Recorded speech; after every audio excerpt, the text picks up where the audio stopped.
No, ella dijo que era parcial.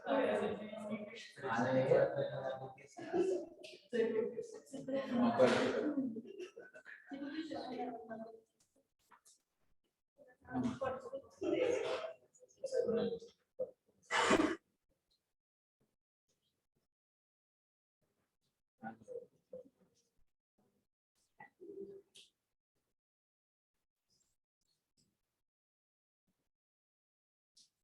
La carta. ¿Qué es la carta?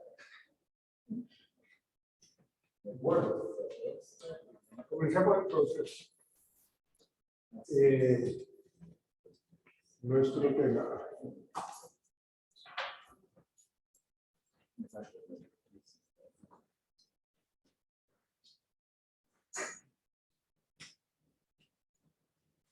Bueno, entonces, díganme por favor, señorita.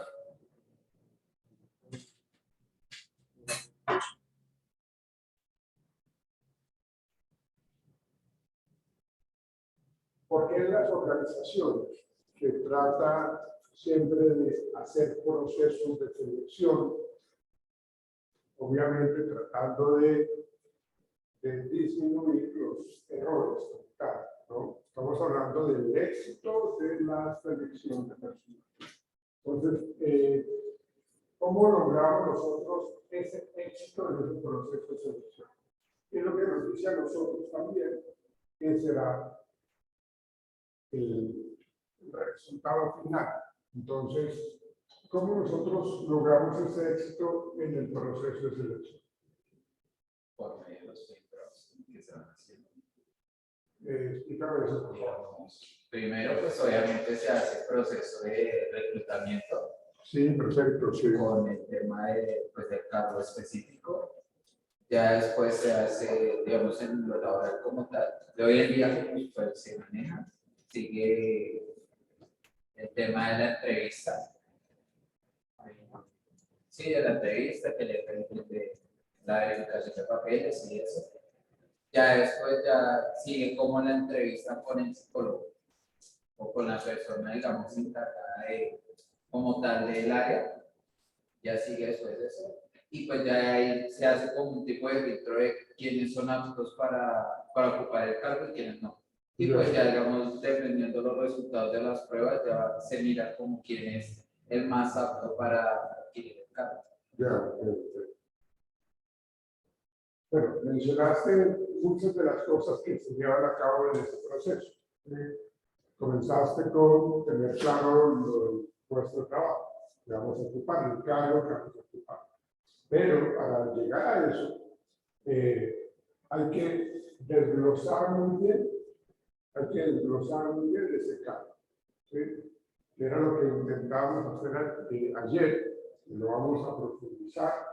Pero lo primero, para poder hacer un buen proceso de selección, y no se nos comentaba, de que si nosotros no tenemos claro a quién vamos a seleccionar, seguramente vamos a seleccionar a cualquier persona. ¿Sí? Podemos caer en el error de que vamos a seleccionar a una persona que no cumple con un alto porcentaje de encuadre con el perfil del cargo, con el análisis del cargo. Entonces, realmente es algo que pues, nos termina afectando o termina afectando a la empresa. ¿Sí? Pero cuando nosotros mandamos la convocatoria y hacemos ese reclutamiento, que yo les decía a ustedes ayer, de que ese reclutamiento va a ser supremamente importante si tenemos una buena cantidad de candidatos para poder entonces tomar esa decisión de una manera mucho más amplia, de una manera mucho más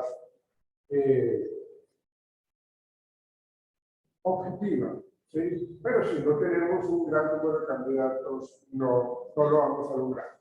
Entonces, quiero mostrarles que en ese tema del proceso de selección, vamos a mirar algunos aspectos para que lo que vamos a ver hoy, pues es todo lo que veremos en el módulo, pero lo vamos a mirar de una manera general, para luego sí ya tener la posibilidad de irlo abordando poco a poco.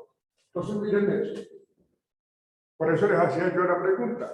La clave del éxito en todo proceso consiste básicamente en que sea sencillo, breve, y para que sea sencillo y breve tenemos que conocer el campo, ¿sí? Y tenemos que tener las personas idóneas. Si ustedes son los analistas de selección, ustedes deben ser los mejores. Porque en la medida que ustedes sepan del tema, conozcan del tema, sean estratégicos en el tema, ustedes van a hacer un buen proceso de selección. Pero si ustedes no saben y se ponen a improvisar, se ponen a tener como a ver qué pasa si hacemos esto, o tratamos de obviar algo porque cometimos un error, entonces, en la medida que cometamos más fallas, más errores, seguramente pues, no somos los mejores. Y eso lleva como un efecto dominó, que las cosas van cayendo por su peso y las decisiones de haber seleccionado a unos candidatos erróneos no se hacen esperar. Entonces, por eso dice que tenemos que hacer que esto sea lo más básico, lo más breve y que cubra las necesidades de la organización. De hecho, cuando nosotros empezamos a hacer procesos de selección, es porque en algún área, en alguna parte de la organización hay una vacante. ¿Por qué puede haber una vacante? Porque se murió un colaborador, porque entró en una colaboradora en periodo de maternidad, porque transfirieron al trabajador a otra área, a otra sede, a otra sucursal. Entonces, por eso queda la vacante. O porque vamos a crear un nuevo cargo. Entonces, cuando pasan esas cosas, se necesita empezar a hacer el proceso de selección. Entonces, en el área de mercadeo, por decir algo, hay una vacante, entonces el director del área de mercadeo pasa un memorando, un documento, una requisición de que, y la pasa obviamente a talento humano, en donde dice, se requiere, si estamos hablando de mercadeo, se requiere un psicólogo con especialización en psicología del consumidor, ¿sí? Y que tenga esas características. Entonces, eso es lo que nos está diciendo el área de mercadeo. Entonces, cuando esa requisición le llega a talento humano tiene que empezar a buscarlo. Entonces, vamos a mirar cuál es el perfil del trabajador que se requiere, cuál es la experiencia que se debe tener, qué edad debe tener, si es que es importante, qué tipo de formación profesional debe tener. Necesita hablar un idioma, dos idiomas, tendríamos que mirar exactamente todo eso. Entonces, por eso se habla de que necesitamos cubrir las necesidades de la organización. Sería un error del director, en este caso de mercadeo, de que no pase la requisición, ¿sí? Y eso implica que se está dilatando muchísimo el proceso y pues la productividad no se puede detener, ¿sí? Porque una empresa está constantemente generando ingresos. Necesita producir para poder tener pues, dinero, ¿no? Unos fundadores de las organizaciones o gerentes no les gusta perder tiempo, no les gusta perder dinero. Entonces, si el problema comienza por el director de mercadeo que no hace adecuadamente o oportunamente la adquisición, pues el llamado a atención es para él, ¿sí?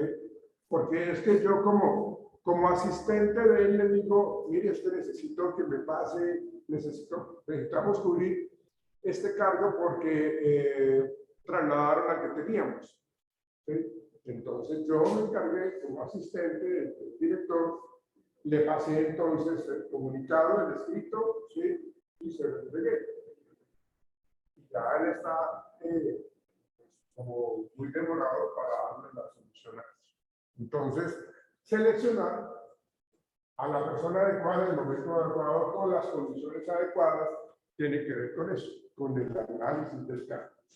A su vez, este proceso de selección, ¿cerraste la puerta? Cierra la puerta, por favor. Gracias.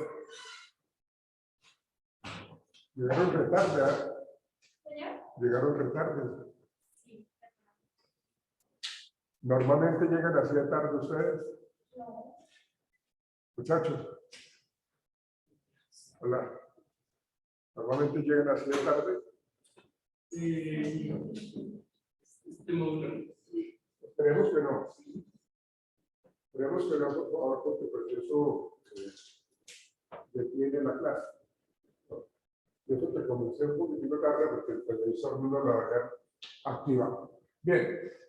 Entonces, recuerden eso, que nosotros tenemos la meta más o el objetivo más importante en el área de selección es seleccionar al mejor.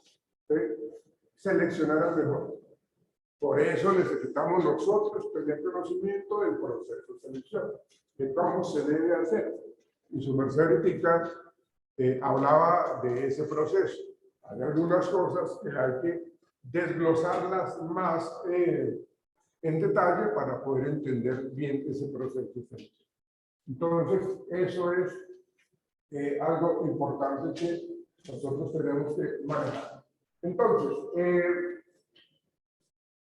tenemos que entender, como lo plantea la diapositiva que nos muestran allí, ¿sí? Que tenemos que utilizar unas técnicas adecuadas en donde lo que buscamos nosotros es identificar las cualidades de los candidatos que estamos tratando de seleccionar. ¿Sí? Cuando hablamos de técnicas adecuadas, entonces es lo que su merced decía, una entrevista. ¿Sí? Yo hago una entrevista individual o hago una entrevista grupal. ¿Sí? Hago una entrevista, ahora las hacen mucho por las redes, por las TIC, ¿sí? Porque yo no sé si usted de pronto la han vivido o no, pero cuando uno entra a un proceso de selección, a uno le mandan como una información al correo y le dicen, mire, ingrese a este link porque usted va a tener una entrevista con X personas. ¿Sí? Entonces, usted necesita tener por lo menos una hora de tiempo para estar en esa entrevista. Tiene que estar en un lugar que no haya tanto ruido ambiental, ¿sí? Que tenga toda esa disposición y que esté solo. Necesitamos que usted tenga siempre la cámara encendida.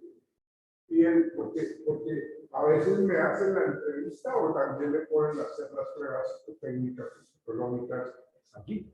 Entonces, eso tiene que ver con esas técnicas adecuadas, la entrevista, la aplicación de las pruebas. ¿Sí? Hay unas entrevistas que son estructuradas, hay unas entrevistas que son abiertas, hay unas entrevistas que son semiestructuradas. Entonces, realmente lo que tenemos es que tener claro cuáles son las herramientas que vamos a utilizar. ¿Sí? Entonces, es la responsabilidad de nosotros, de ustedes, como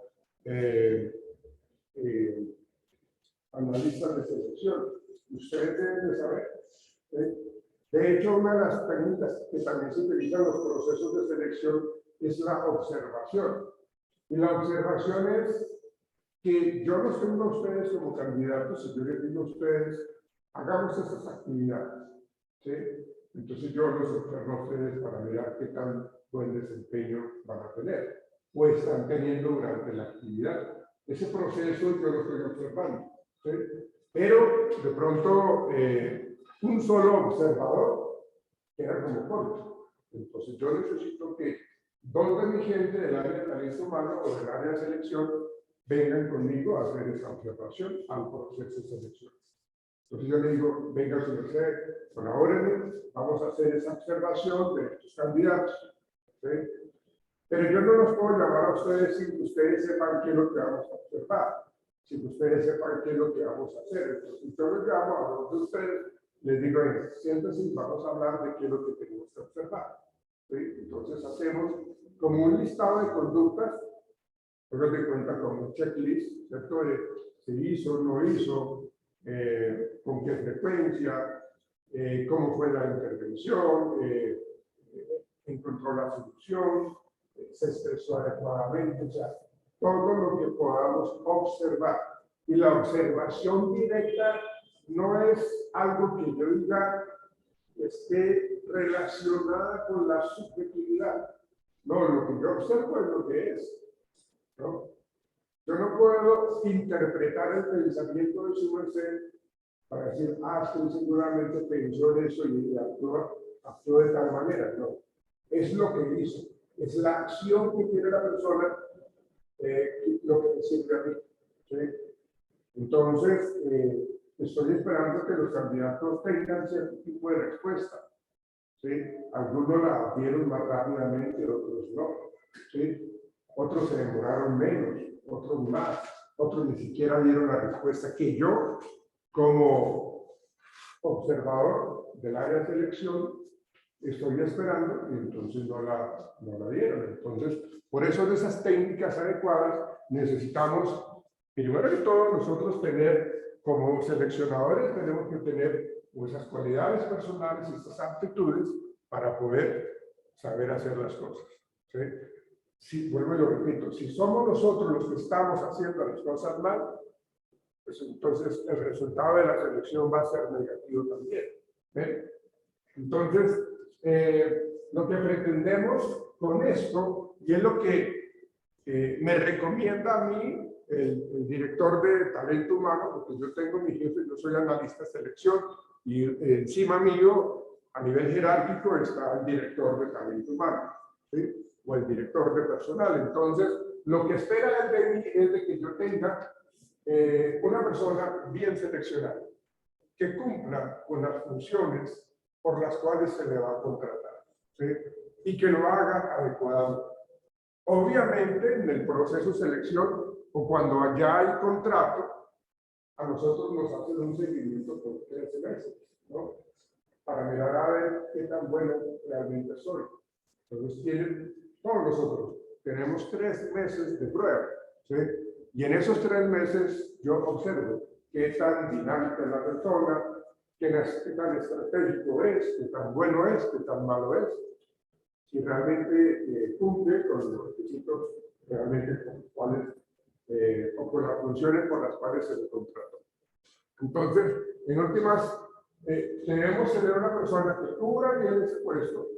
¿Sí? Entonces, aquí tenemos la satisfacción en doble vía, que es la satisfacción del candidato seleccionado o del trabajador contratado y que la empresa también fluya, ¿sí? Que no se estanque, que no tenga problemas precisamente porque hicimos una mala selección. Entonces, eso es algo muy importante. Bueno,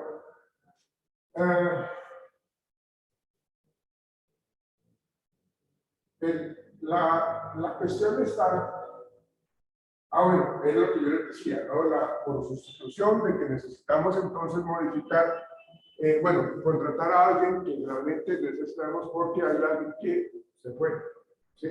Murió, o está en incapacidad, o salió un trabajo mejor para esa persona. Entonces lo que hace es realmente tener esa opción de que hay esa vacante, entonces por su sustitución, o por expansión, porque pues la empresa creció, entonces vamos a mandar a uno de ustedes, que son de los mejores, a que ocupan un cargo y los vamos a ascender, entonces ustedes son entonces ya los gerentes de esa sucursal, entonces nos mandamos para allá, pero quedó acá la vacante.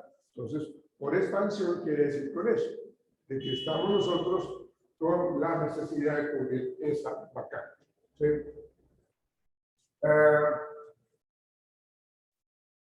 Bueno, esto es lo que hemos hablado, el hecho de una adecuada o no adecuada selección puede cambiar que no contemos con las personas adecuadas para el proyecto, lo que suele tener efectos no deseados. ¿Sí? Y el error no es de la persona que contratamos, ¿no? Pues él pasó y pues, chévere por él, pero el problema es de nosotros. Hicimos mal el proceso de selección. ¿Sí? Las cosas no se están cumpliendo a cabalidad, ni con éxito, ni con calidad con nosotros. ¿Sí? Entonces, el memorando es para nosotros. El memorando es para el analista de selección, para el que lidera. ¿Sí? Entonces, lo que yo les he dicho, o sea, hacer un mal proceso de selección implica que tenemos que volver a comenzar. Y eso, por eso lo que decía al inicio, hay cosas que se tienen que hacer de una manera fácil, sencilla, pero con calidad. ¿Sí? Pero cuando no lo hacemos, o lo hacemos de una manera pues, como afanosa, no logramos el objetivo, sino que cubrimos ya la tarde, ya simplemente que ya cumplí, ya tengo la persona allí. El problema no es ese, el problema es en el periodo de prueba, en donde nos dimos cuenta que esa persona no dio pie con bolsa. Entonces tocó prescindir de él. Eso es tiempo perdido, eso es dinero perdido, eso es detener los procesos, toca volver a hacer el reclutamiento, toca volver a... Entonces, eso es un regaño fijo que le dan a uno por haber hecho esa mala selección. Entonces, aquí está, acá está la descripción del puesto de trabajo, que ya lo vamos a mirar, ¿sí? El perfil del puesto. Fíjense que realmente el proceso de selección no comienza acá. El proceso de selección está comenzando acá. Porque tenemos que hacer una descripción del puesto de trabajo. ¿Sí? Luego lo miramos. Y cuando ya tenemos la descripción del puesto de trabajo, lo que hacemos es mirar ese perfil, ¿sí? De ese trabajador. Y cuando ya tenemos claro, que es lo que se decía, ¿sí? Cuando ya tenemos claro, entonces, ahora sí, vamos a hacer ¿cómo llama esto? La convocatoria, es decir, que vamos a publicar el cargo que necesitamos. Vamos a publicarlo. ¿Sí? ¿Para qué? Para poder atraer. Reclutamiento es atraer un gran número de candidatos. ¿Sí? Entonces, ya con eso podemos empezar a hacer un buen proceso de selección. Y aquí ya comenzamos, ¿no? En este proceso, en este espacio de selección, está todo ese tema de las pruebas psicológicas, la entrevista con la psicóloga, con el psicólogo, la entrevista con el jefe inmediato, y todo eso siempre es un filtro, todo eso siempre es un descabezadero, perdónenme la expresión, ¿no? Porque estamos ya, digamos, eso se convierte en la medida que uno va pasando, en el proceso de selección se convierte en un embudo, ¿sí? Porque ya van quedando los que van cumpliendo con las características y con lo que se pide, ¿sí? Y esos procesos pues tienen que llegar a feliz término. Entonces, en ese filtro, nosotros somos los que hacemos las cosas que se hagan bien para que tengamos buenos resultados. Entonces, acá, en este proceso, en esta parte, es donde le decimos a la persona, la frase normalmente que uno escucha cuando uno está en un proceso de selección es, ¿cuál? La oración que uno escucha cuando uno está en un proceso de selección. Exactamente. Bueno, yo le agradezco su interés. Entonces vamos a reunirnos y yo me encargo de comunicarme con usted para decirle cuándo tiene la entrevista o cuándo tiene las pruebas psicológicas. Y ahí se queda uno esperando, ¿no? Claro. Puede que no lo llamen a uno, puede que sí, ¿no? Dependiendo de cómo va. Pero por lo general eso, en los momentos que uno está en ese proceso, ya a uno le van diciendo, bueno, pasa usted, se continúa en el proceso, usted ha pasado este filtro, entonces vamos a continuar. ¿Sí? Los que dicen a uno, vamos a analizar con los otros candidatos y lo vamos a llamar, eso ya es algo que quiere decir que no, ya hasta aquí llegué. ¿Sí? Hay empresas que, y eso me parece muy humano, me parece a mí, hay algo que se llama el outplacement. El outplacement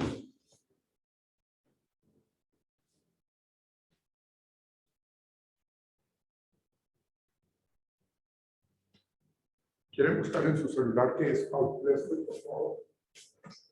A ver qué nos dice.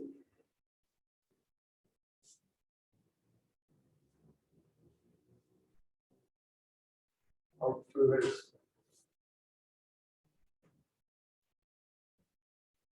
Clase B.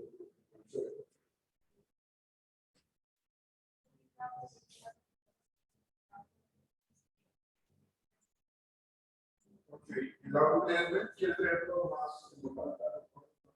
Es un servicio de apoyo que las empresas ofrecen a los trabajadores de las que deciden. Ok, sí, gracias. Se presenta de dos formas. Se utiliza para las personas que ya están trabajando con nosotros o se utilizan para saberle decir al candidato que usted no continúa con nosotros. ¿Sí? El outplacement, obviamente, tiene un costo para la empresa. Por eso muchas empresas no lo hacen. Cuando la persona no sigue en el proceso, simplemente chao y no volvemos a saber de él. Tenemos en la base de datos la hoja de vida del candidato. Cuando haya otra vacante, seguramente si cumple los requisitos lo volveremos a llamar. Pero cuando no, simplemente la hoja de vida está ahí en la base de datos. Pero hay empresas que utilizan este outplacement, lo utilizan. Y quiere decir eso, de que la persona llegó en ese proceso de selección hasta cierto punto. ¿Sí? Los psicólogos de selección se encargan de determinar cuáles son las falencias que tiene ese candidato. O sea, ¿por qué no siguió en el proceso? ¿Por qué esta persona tuvo que retirarse de ese proceso? O tuvimos nosotros como psicólogos de selección desistir de que continuara en el proceso. Entonces vimos unas fallas en él. De pronto que es muy introvertido, que no se sabe expresar, que no tiene proyección de vida. O sea, hay una gran cantidad de cosas que hacen que yo tome la decisión de que esta persona no continúe. Entonces, las empresas lo que hacen es los llaman aparte y les ofrecen, miren lo que hace la outplacement, les ofrecen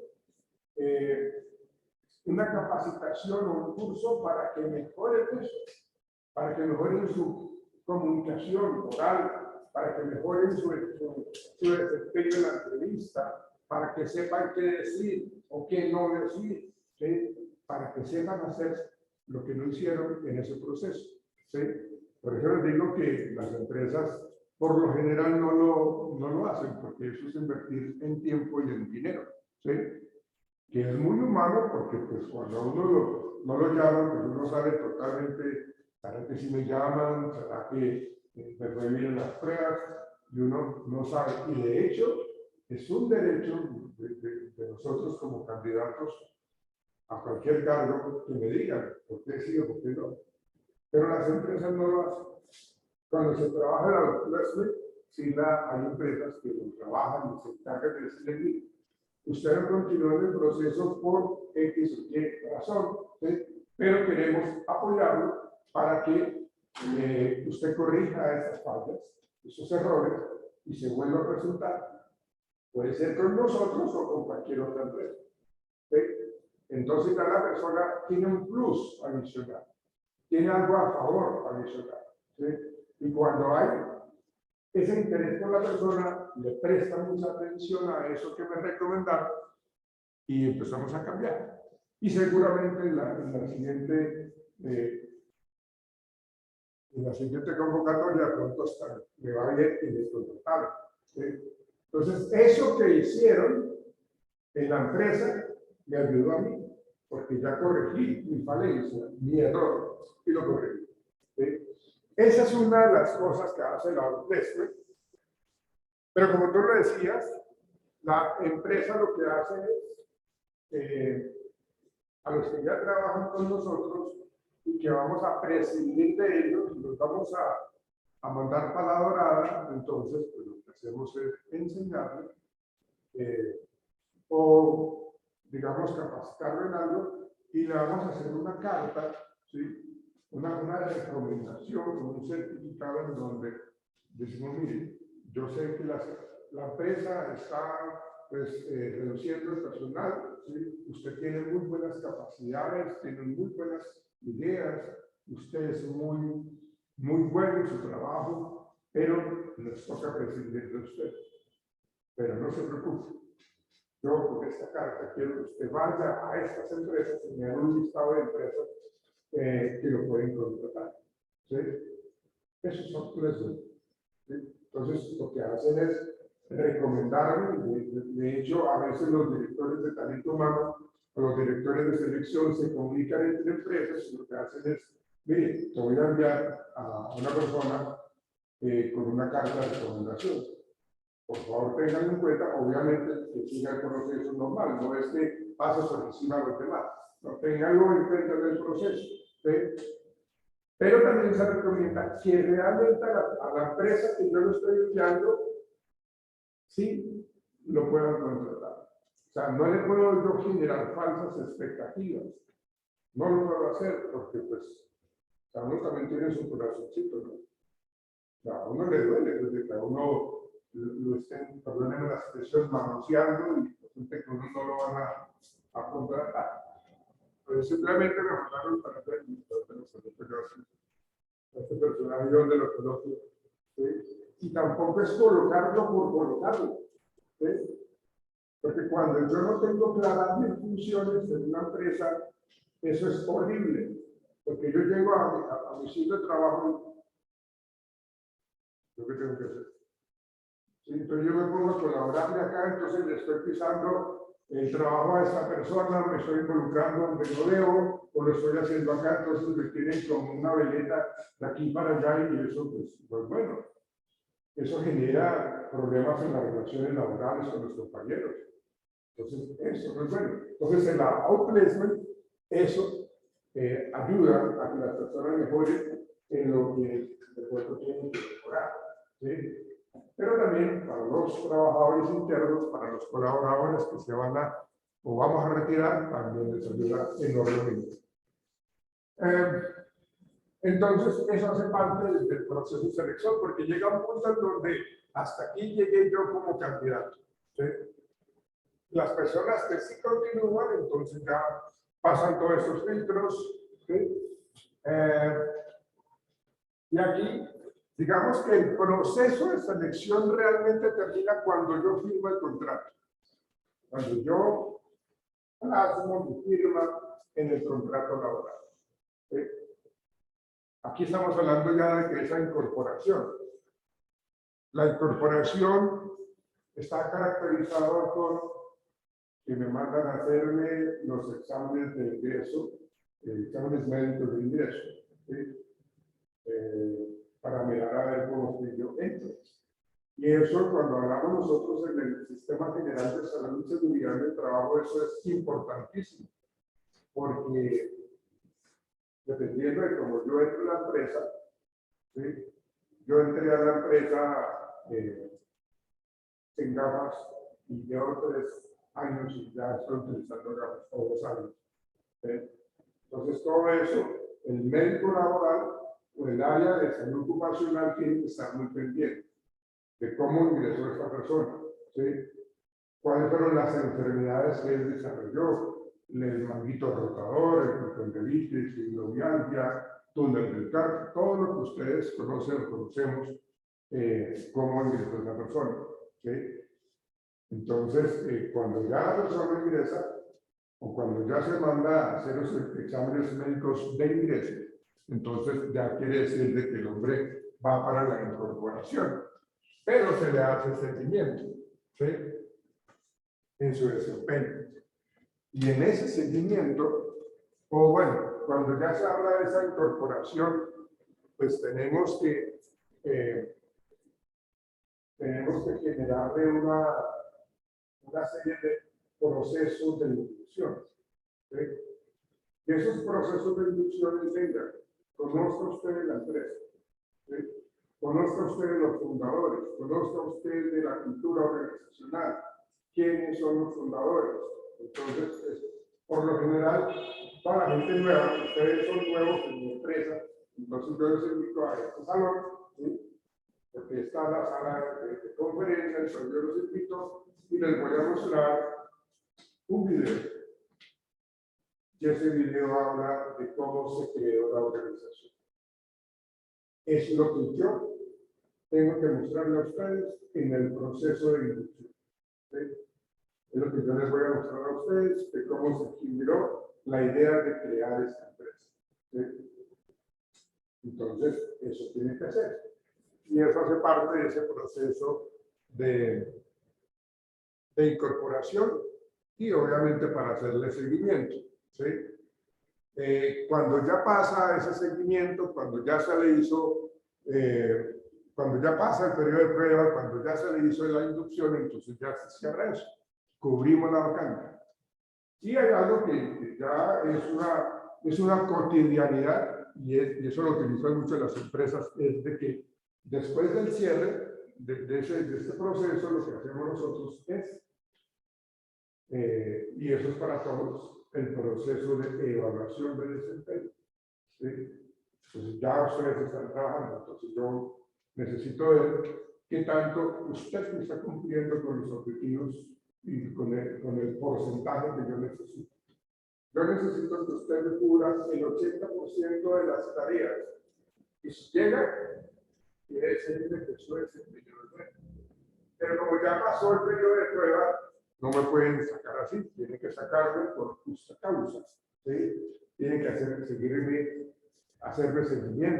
de mis llegadas tarde, de mis llamados de atención, de muchas cosas. ¿Sí? Entonces, en el caso, uno recomienda para los estudiantes con los que uno siempre ha trabajado, uno recomienda que en el área de talento humano uno siempre tenga una carpetita de cada uno de los colaboradores, una carpeta. ¿Sí? Puede ser física, puede ser ahí en el computador, pero que tenga uno una carpeta de cada uno de los trabajadores, en donde a cada carpeta yo le voy a anexar la hoja de vida del colaborador, los llamados de atención, las felicitaciones, ¿sí? Todo lo que él ha recibido, bueno o malo. Y ese seguimiento me da a mí la oportunidad para poder más adelante tomar una decisión de si continuamos con él o no. ¿Sí? Porque yo no puedo, que porque me cayó mal, o porque yo tengo problemas con, no sé, tengo problemas con los que son hinchas de Nacional, se me ocurre a mí mencionar. ¿Sí? Entonces, porque son hinchas de Nacional, entonces yo no voy a hacer la perseguidora para sacarlo. Pues no, porque eso no es objetivo. ¿Sí? Puede ser hincha de Nacional, pues qué mal, pero es muy buen trabajador. ¿Sí? ¿Ven? Entonces, eso es algo que uno debe tener muy en cuenta. ¿Sí? Bien. Fíjense que ese es el proceso que debemos llegar a cumplir, ¿sí? En cualquier organización. ¿Sí? Bueno, entonces, el análisis y la descripción del puesto de trabajo, por eso se habla que es lo primero que tenemos que diseñar nosotros. ¿Sí? Entonces, vamos a mirar cuál es el puesto de trabajo. ¿Cómo lo manejamos? ¿Sí? Constituye una fase preliminar del proceso de reclutamiento y selección. Conviene prever una cierta antelación esa necesidad. El objetivo es conocimiento de la organización y las necesidades que motivan la selección. Entonces, para nosotros como empresa necesitamos tener claro, y esto no es nada al azar ni arbitrario, esto tiene un sentido de ser. ¿Por qué? Porque yo necesito conocer de la cultura de mi organización. Yo necesito saber cómo somos nosotros. La cultura organizacional es supremamente importante y es cómo nosotros nos comportamos. La cultura organizacional se ve muchísimo en lo que observamos. La cultura organizacional es cómo es los estilos de liderazgo que tienen los gerentes, cómo es la manera como nosotros nos hablamos, cómo nos vestimos, ¿sí? El mobiliario, la cultura organizacional está en las oficinas son de puertas abiertas o son muy cuadriculadas, ¿sí? O sea, es todo eso. O sea, nosotros tenemos que tener para nuestro primer análisis y la descripción de puesto de trabajo, mirar cómo está la cultura, reconocer la cultura de la organización. Mirar un poco la estructura también de la organización. Mucho cacique, poco indio, era lo que hablábamos los otros días, ¿sí? Cómo está estructurada esa organización, quién es el pluma blanca y quiénes son los operarios, ¿sí? De quién dependemos, a quién mandamos, a quién le debo dar informes, quién me debe dar informes a mí, con qué frecuencia, o sea, tiene que ver con todo eso, ¿sí? Y hace parte también, ya miramos nosotros, la otra parte de la descripción del puesto de trabajo, ¿sí? Entonces decimos, en el documento de análisis de descripción del puesto de trabajo, decimos cuál es la misión del puesto, ¿sí? ¿Cuál es esa misión del puesto?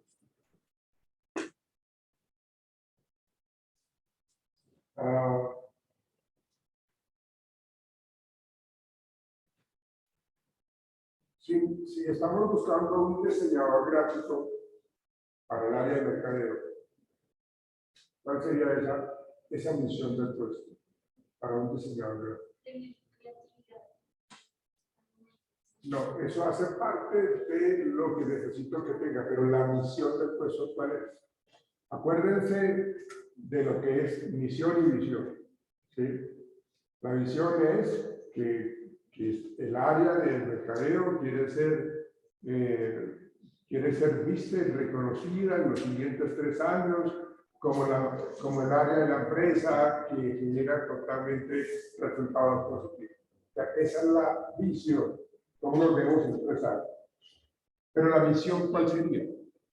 De ese puesto de trabajo, de diseñador gráfico. ¿Qué hace un diseñador gráfico? De la empresa que cumple con los estándares de la publicidad de la empresa. Digamos, no hacer como publicidades que no sean de impacto. Sí, o sea, que no sea como muy simple, sino que, o sea, digamos, la empresa tiene un estándar y lo que se busca es que supere ese estándar. Ok, entonces la misión de ese cargo es mantener elevados los estándares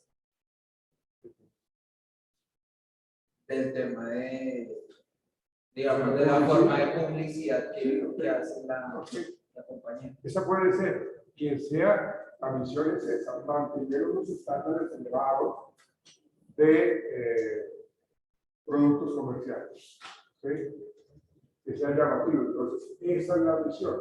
Entonces, cuando nosotros hablamos de esa misión, ahí empezamos nosotros a mirar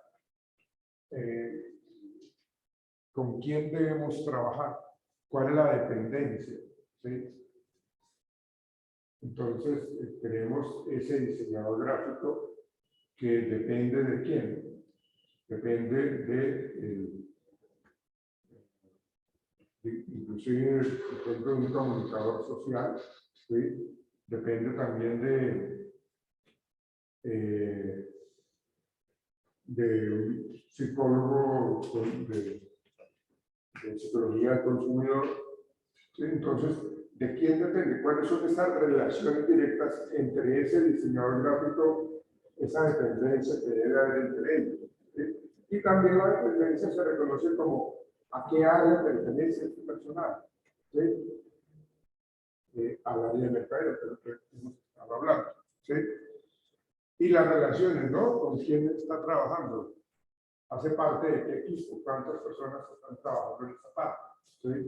Entonces, aquí vemos nosotros toda esa cuestión que tiene que ver con ese análisis de las necesidades y sus funciones. Permítame yo que alcanzo a leer acá. Dice, por ejemplo, misión del puesto. Definir e implementar las metodologías de intervención de los servicios de, digamos, el cargo en particular, que favorece el cumplimiento y la misión y misión de la entidad. ¿Sí? Definir e implementar las metodologías de intervención. Esa es la misión de ese cargo. ¿Cuál es el cargo? Director técnico. Luego habla de funciones y responsabilidades específicas. Definir metodologías de intervención. Gestionar alianzas y trabajos en red vinculadas a la incorporación de metodologías que fomenten de manera efectiva la calidad de vida de las personas con problemas de salud mental y sus familias.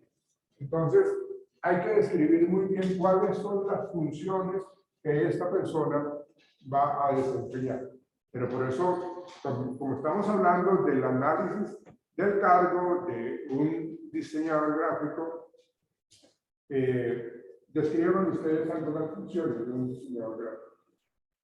¿Cuál sería? ¿Qué tendría que hacer un diseñador gráfico?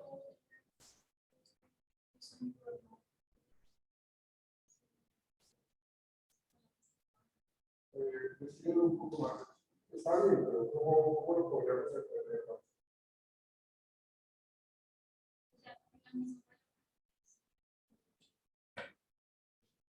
No, está bien. O sea, las funciones se tienen que describir, se tienen que, como desmenuzar. ¿Sí? Entonces, yo creo que tenía claro, por eso, cuando uno hace el análisis y la descripción del puesto, uno se reúne con el jefe inmediato, con el director del área, en este caso, con el psicólogo, ¿sí? Y con unos compañeros de trabajo, con los que han trabajado antes en ese campo, porque entre todos vamos a hacer una lista de las funciones que tienen que hacer, ¿sí? Y eso yo lo puedo ver en lo que decíamos nosotros de la observación directa a la gente que hace. ¿Qué es lo que hace? Lo que tiene que hacer es, como su nombre lo indica, diseñar muestras o imágenes en 2D, en 3D. ¿Sí? Entonces, ¿qué es lo que implica hacer esas imágenes en 2D y 3D? Entonces, ¿qué es lo que tiene que hacer? Por eso tenemos que desglosar. Y todas esas personas que están reunidas para hacer la lista de lo que tiene que hacer la persona, pues sugieren esas cosas. ¿Sí? Tiene que ser creativo. Bueno, esas son especificaciones, pero esa creatividad le permite a esta persona, digamos, una de las funciones de un diseñador gráfico podría ser,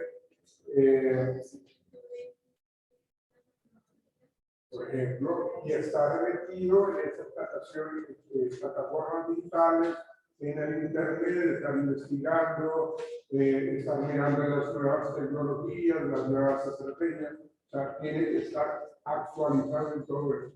Entonces, una de las funciones es mantenerse actualizado en lo que tiene que ver con las imágenes en 2D y 3D. ¿Sí?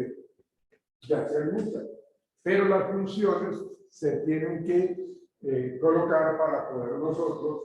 Acuérdense que esto es la primera parte, cuando hablamos nosotros del proceso de selección, esto es lo primero.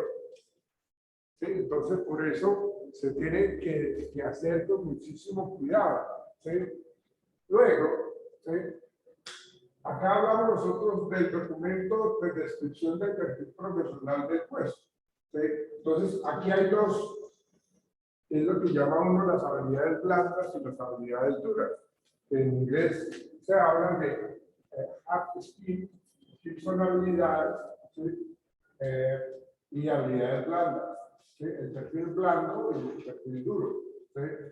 Entonces, en el perfil duro, que es lo que más fácil se consigue, en el mercado, porque es muy fácil conseguir diseñadores gráficos, es muy fácil conseguir analistas de sistemas, es muy fácil conseguir vendedores, o sea, el perfil duro tiene que ver con las actividades con las cuales yo estudié. ¿Sí? Digamos, yo estudié psicología, entonces es todo lo que le enseñan a un psicólogo. Yo estudié Derecho, entonces todo lo que aprende en Derecho. Yo soy matemático, entonces yo aprendí a hacer un poco de operaciones numéricas y esas son habilidades duras, que lo aprende uno en estos espacios académicos, o lo aprende uno en congresos, en capacitaciones, en seminarios, uno lo aprende. ¿Sí? Por eso dice acá, cuando hablamos de las habilidades duras, que son habilidades técnicas adquiridas mediante el estudio. ¿Sí? El uso de una determinada herramienta o un título. O sea, yo estudié 5 años y me recibí como psicólogo. Estudié 1 año y me recibí como auxiliar de recursos humanos. O sea, yo estudié recursos humanos y ustedes están preparándose para recibir ese título. ¿Sí? Y ustedes están acá y van aprendiendo día tras día cosas nuevas y eso hace parte de sus habilidades duras. ¿Sí? Porque ustedes antes de pronto no sabían de los procesos de selección, pero ahora ya los están conociendo. Eso ahora es parte de sus habilidades duras. ¿Sí? Por eso se habla de que se manejan en los espacios académicos. ¿Sí?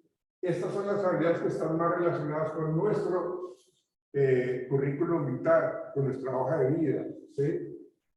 Algo tangible, demostrable y obviamente muy necesario para los puestos.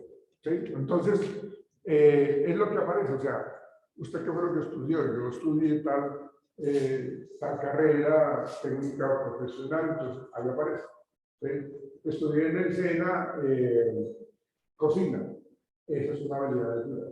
¿Sí? Estudié en el SENA manejo de comidas frías, eso es una habilidad de duda. O sea, es todo lo que yo recibo de conocimiento, todo lo que yo tengo en un certificado, en un diploma, que me lo da una entidad reconocida por el Ministerio, perdón, por el Ministerio de Trabajo, ¿sí? Por el Ministerio de Educación.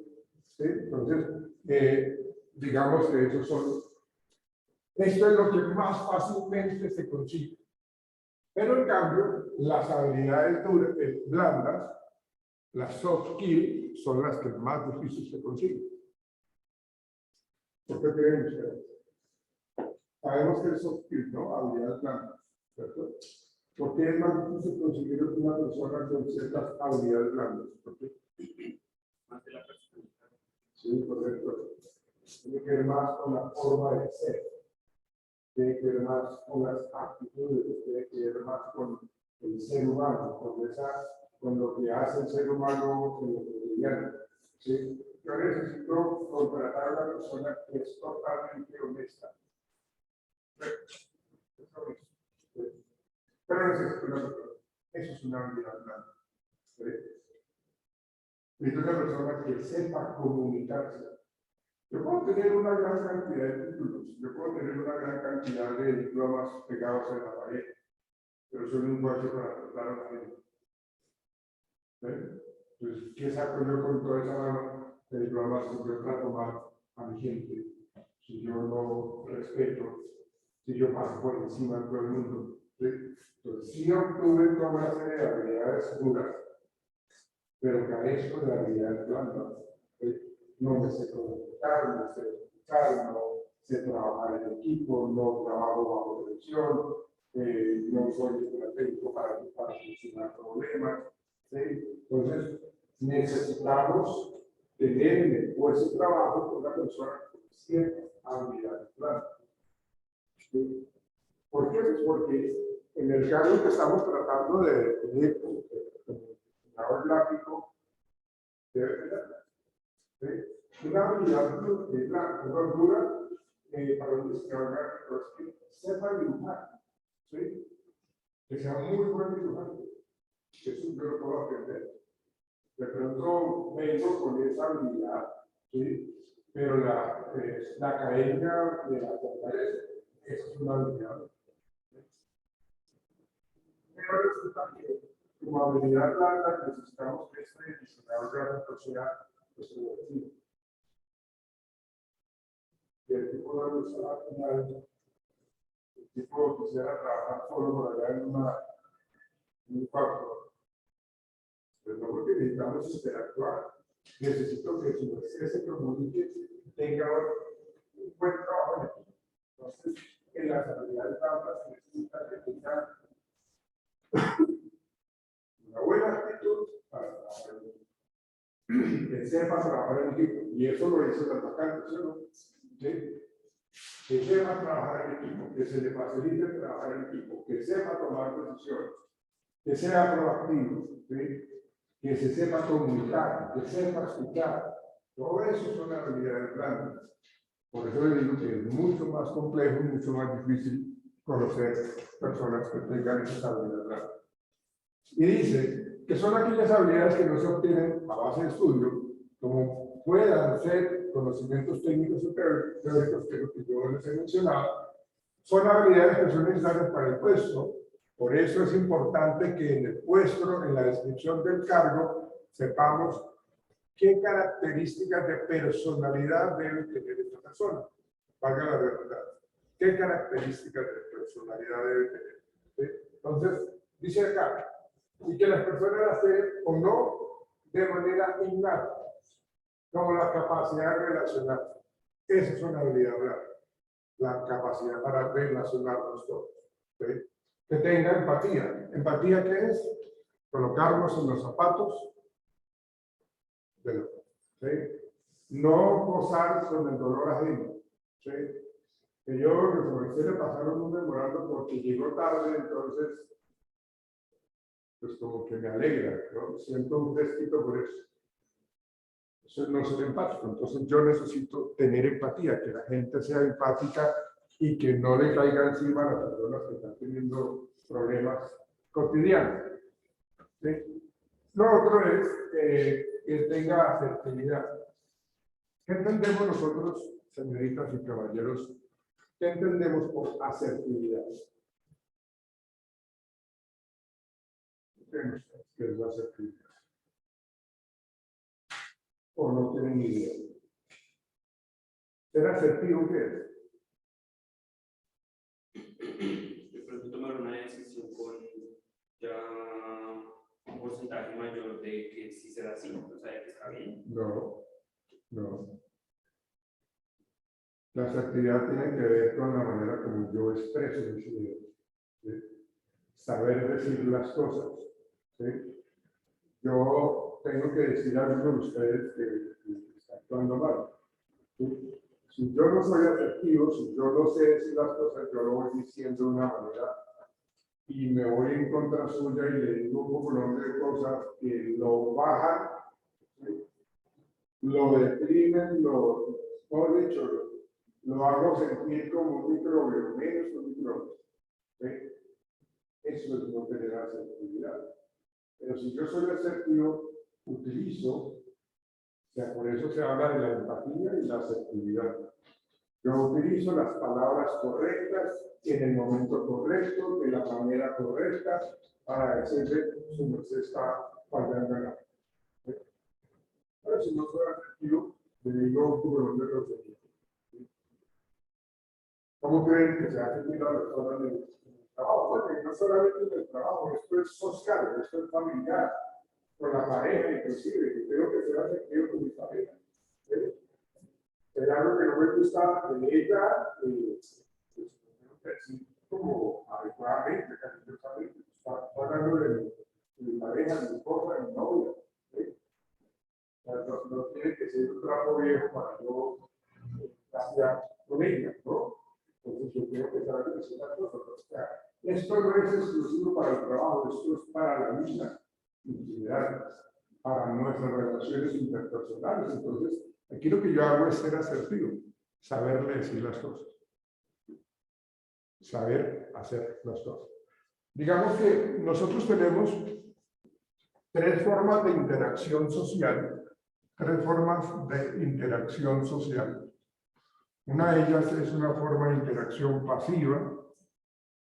Hay otra que es una forma de interacción agresiva. Agresiva. Entonces, uno se encuentra en la vida, en el camino, personas pasivas. Una persona pasiva es una persona que no sabe decir no. Es una persona que permite más bien que la gente la manipule o lo manipule. Es una persona que no sabe hacer valer sus ideas, no hace respetar sus ideas. Y todo el mundo hace con él, con ella, lo que quiera. ¿Sí? Esas son las características de una persona, de una forma de interacción pasiva. ¿Sí? Y esa forma de interacción pasiva lo que genera es que ella, como no sabe decir no, como no hace valer sus ideas o sus derechos, entonces esta persona termina sintiéndose mal consigo misma. Y es lo que uno normalmente se dice, es que yo sí que soy una bestia, yo no sé por qué, yo por qué permito eso, yo por qué permito que mi novia me haga esto, ¿sí? Yo por qué permito esto o lo otro. Pero no lo hago porque me da miedo que quiero perder. Entonces, eso hace parte de esa habilidad blanda. Yo siempre decir las cosas con asertividad. Yo me siento mal consigo mismo. Porque todo el mundo se aprovecha de mí. ¿Sí? Entonces yo estoy en el consultorio donde yo trabajo en el centro médico, entonces yo tengo que entregar una serie de informes de mis historias clínicas de mis pacientes, porque tengo que evolucionarlas todos los días para entregarlas o para cerrar el sistema. ¿Sí? Porque yo terminé la jornada, ya vi mis 18 pacientes, entonces lo que voy a hacer yo entonces es trabajar en el informe. Y resulta que llega una compañera y me dice, oiga Javier, no sé qué le está pasando a mi computador, pero me está fallando, o sea, usted no puede prestar el suyo, no me demoro sino 15 minutos. Pero yo sé que yo no tengo el tiempo, pero a mí me da pena decirle no. A mí me da pena decirle, oiga, no puedo colaborar. O sea, para mí es muy importante que me vean como un buen amigo, como un buen compañero. ¿Sí? Y nada. Y si yo le digo no, o sea, sí, se va a poder hacer todo el mundo que yo no soy colaborador, que yo soy súper egoísta. O sea, me invento una película, un rollo, y en mi mente eso es bien tenaz. O sea, eso es tenaz. Como no sé decirle no, entonces, pero bueno, te demoras 15 minutos, pero 15 minutos. Ahora, y me levanto en mi silla y la dejo en la oficina, en mi consultorio, y voy a dar una vuelta, 15 minutos. Y cuando llego a los 15 minutos, no ha terminado. Y no han pasado 5 minutos después de los 15, sino 10, 20, 40 minutos de los. Entonces yo estoy generando una serie de cambios cultivo negativo de ansiedad por mi vida, que no le puedo decir nada. Bueno, no sé cómo puedo, simplemente no me atrevo a decirle nada, no sé cómo decírselo. ¿Sí? Y entonces me atrasé yo por no decirle nada. Y ella sí terminó su trabajo y se fue muy juiciosa a las 6 de la tarde, a las 5 para casa, porque tenga que irse, pero se fue. ¿Sí? Y en cambio a mí se me tocó salir como a las 7, ¿no? ¿Sí? Porque realmente no supe decirle no. ¿Ven? Entonces ahí es cuando yo empiezo a sentirme mal conmigo mismo. Porque permito que la gente me manipule y haga conmigo lo que se le antoje. Esa es la personalidad o la forma de interacción social pasiva. En el otro extremo está la otra forma de actuar, que es la agresiva. Esta personalidad o esta forma de interacción social agresiva es una persona que sí sabe decir no. O sea, él sí sabe decir no. Pero ¿cuál es el problema? Que lo dice agresivamente. Esta persona agresiva sí hace valer sus ideas, pero no respeta las ideas de los demás. Sí hace valer sus ideas, pero con grosería, de una manera agresiva, vulgar, con palabras soeces, ¿no? Son agresivos, ¿no? Entonces, fíjense acá, es totalmente, por eso yo lo coloqué de extremo a extremo, porque aquí se siente mal consigo mismo y esta persona agresiva termina estando solo o sola. Al final ya va a tener que estar al lado de esta persona, ¿sí? Si vamos a trabajar en grupo, entonces todo lo que se diga, lo que diga se tiene que hacer. Y él no lo escucha, ¿sí? O ella no lo escucha, pero ella quiere hacer que el trabajo lo hagamos como ella dice, como, o sea, es tenaz, o sea, ella cada rato está diciendo no, hagámoslo de esa manera, y si no le gustó, pues entonces haga, retírese del equipo de trabajo, entonces no me sirve. Entonces, no me deja opinar. Tenemos que llegar a un consenso para poder trabajar en equipo. Pero esta personalidad agresiva, pues, utiliza constantemente groserías. Y no nos respeta a los demás. No nos respeta. Entonces, por eso digo que la consecuencia negativa es de que termina estando solo o sola. ¿Sí? Ella también puede terminar sintiéndose sola porque pues todo el mundo se aprovecha, entonces prefiere no relacionarse con los demás. ¿Ven? Pero yo les dije 3 formas de interacción social. Entonces, la que está aquí en la mitad, es la asertividad. La asertividad. Y la asertividad, pues lo que nos dice a nosotros es que yo sepa hacer valer mis ideas y respeta las ideas de los demás. Que yo sepa decir no y decir sí cuando sea necesario. ¿Sí? Que no permita que me manipulen, sea mi mamá, mi papá, mi hermano, mi amigo, mi compañero de estudio, mi compañero de trabajo, mi novia, quien sea. O sea, estoy bien puesto, muy bien posicionado en mi forma de ser. Y yo sé qué es lo correcto y sé qué es lo incorrecto. Soy asertivo, sé decirle las cosas a las personas con las palabras adecuadas, con las palabras correctas para que la gente no me la vaya a contar. ¿Sí? Yo no lo debo permitir.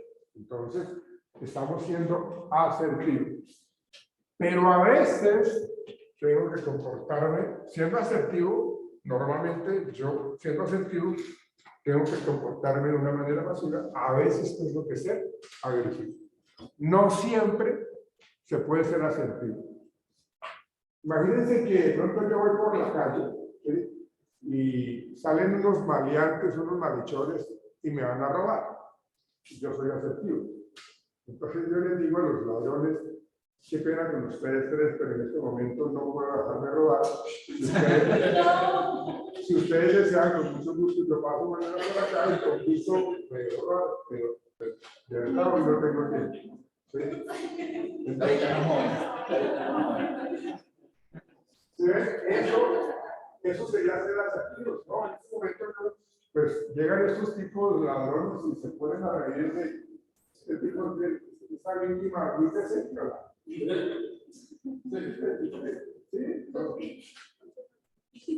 Sí, amiga, qué chévere, uno a los ladrones, qué chévere encontrarse con ustedes.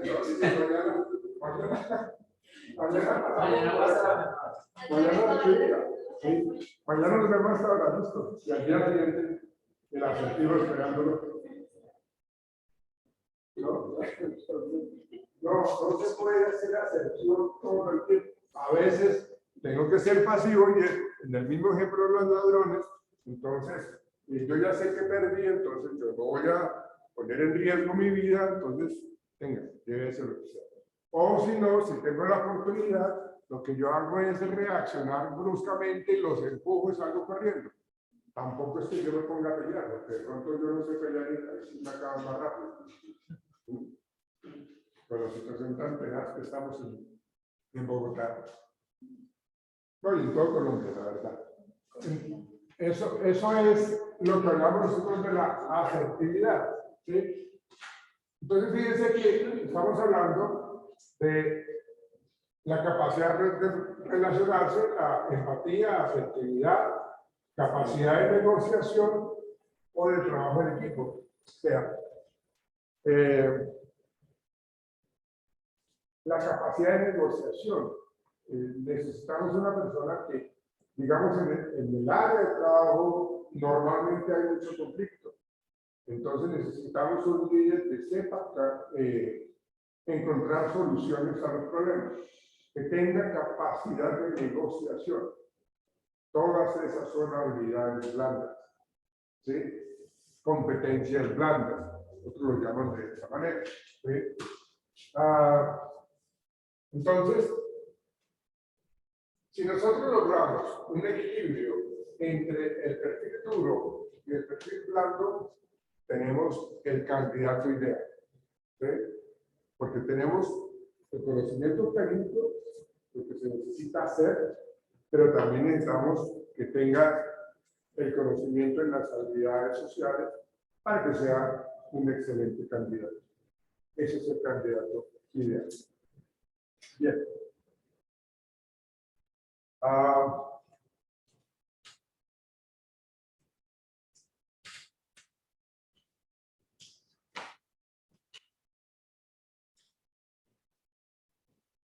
Quiero que por favor para mañana ustedes traigan esos análisis del puesto, es lo que decimos acá, análisis de necesidades y perfil del puesto. Entonces, esto es lo que ya les he estado pidiendo, pero mañana sí lo vamos a revisar, ¿sí? Entonces, acá está, por ejemplo, la profesión o el cargo que necesitamos, ¿sí? Y vamos a tener estas características: dependencia jerárquica, las funciones, la ubicación donde va a estar ubicado el puesto, el horario que va a trabajar, de lunes a viernes, el tipo de contrato, el nivel de retribución, incorporación, formación. La formación es la parte académica, ¿sí?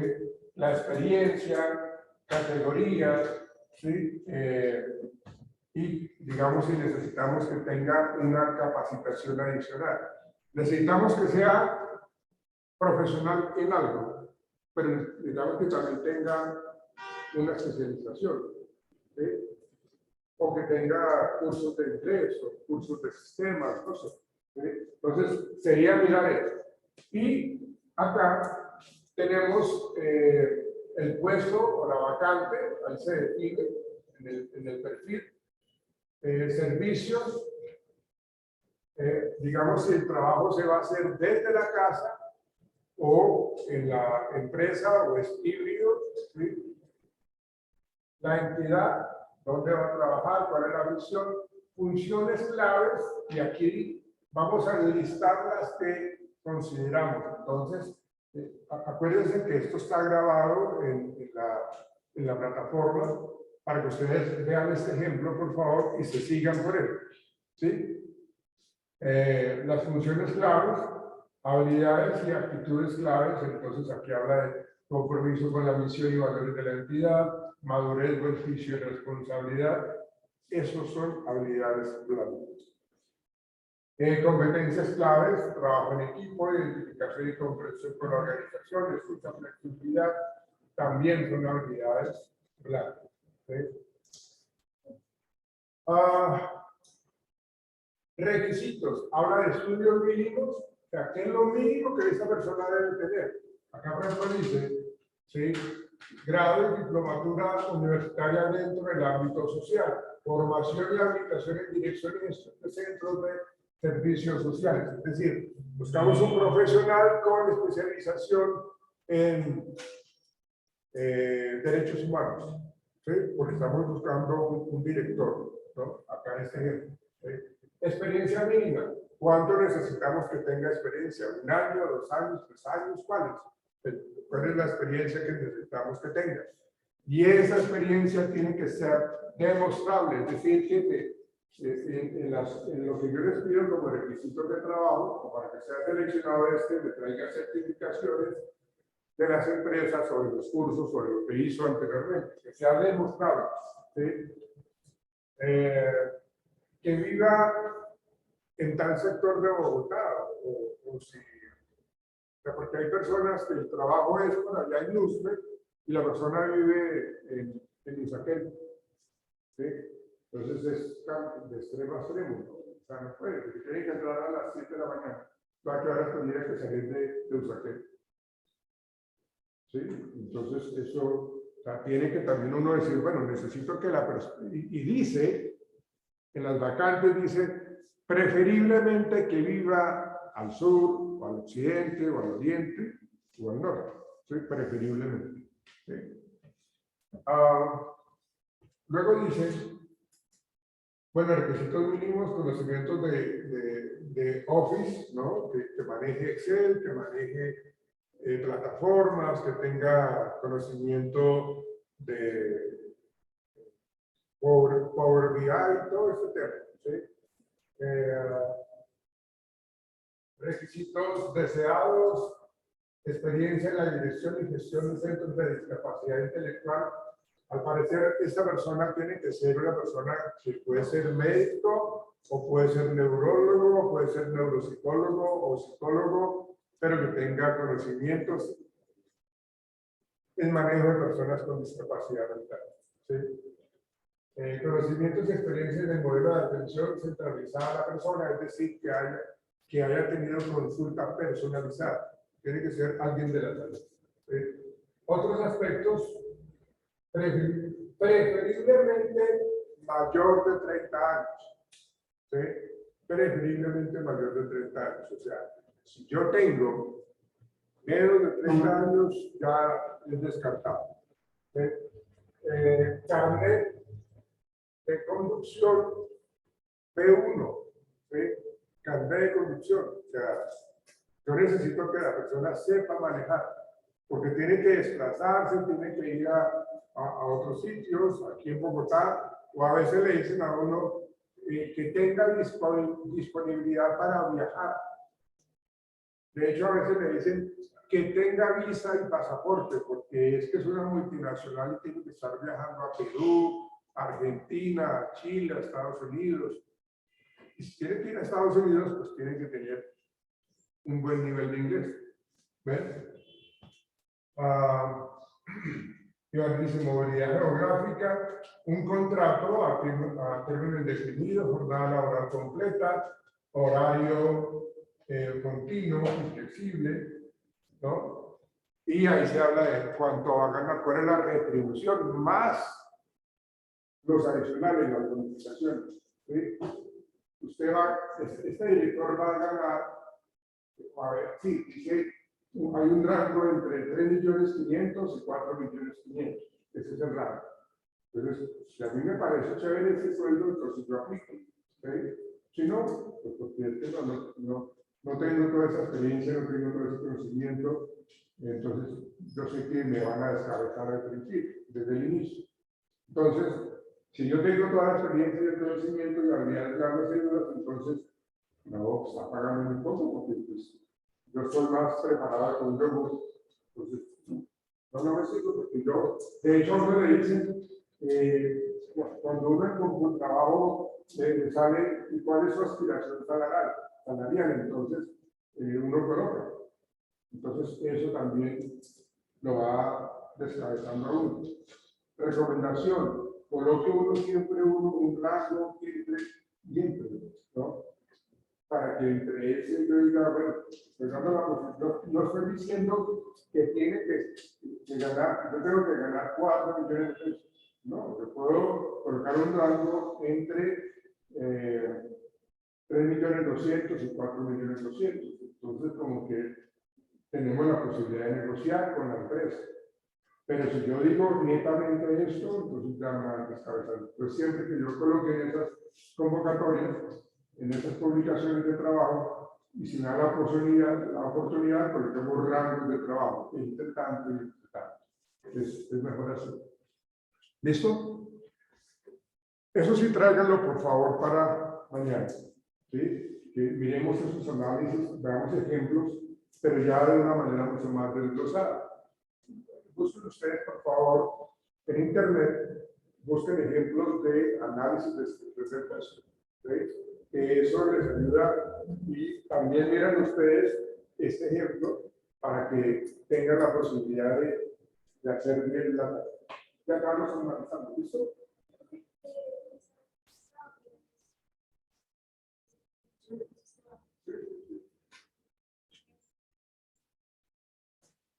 ¿Listo? ¿Preguntas? ¿Inquietudes? ¿Dudas? ¿Sugerencias? ¿Reclamos? No me lleguen tarde. Por favor. Listo, muchas gracias.